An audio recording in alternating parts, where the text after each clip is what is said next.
Le coordinateur des secours d'urgence des Nations Unies, Martin Griffiths, a alloué lundi 25 millions de dollars du CERF, le Fonds central d'intervention d'urgence, pour soutenir l'aide humanitaire et la protection des civils en Éthiopie. C'est selon un porte-parole des Nations Unies qui a déclaré qu'une allocation supplémentaire de 15 millions de dollars du Fonds humanitaire éthiopien avait également été annoncée. Ces fonds permettront d'intensifier les opérations d'urgence dans les régions du Nord touchées par le conflit en Éthiopie et de soutenir une réponse rapide à la sécheresse dans le sud de l'Éthiopie. Dans les régions du Tigré, d'Amara et d'Afar, les fonds aideront les agences d'aide à fournir une protection et d'autres formes d'assistance aux personnes touchées par le conflit.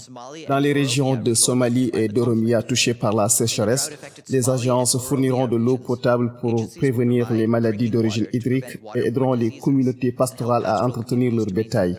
Aujourd'hui, cette allocation porte le soutien du CERF à l'Éthiopie, cette année à 65 millions de dollars. Faisant de l'Éthiopie le deuxième bénéficiaire des fonds CERF en 2021.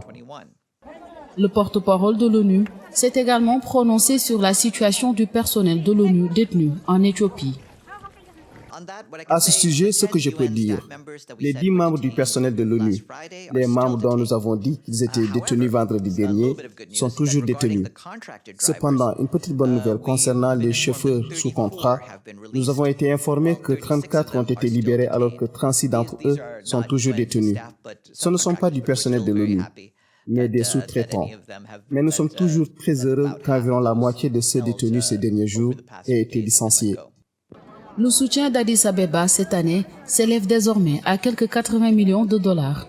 Cependant, l'ONU estime que les opérations humanitaires dans tout le pays font face à un déficit de financement de 1,3 milliard de dollars, dont 350 millions de dollars pour la réponse au Tigré.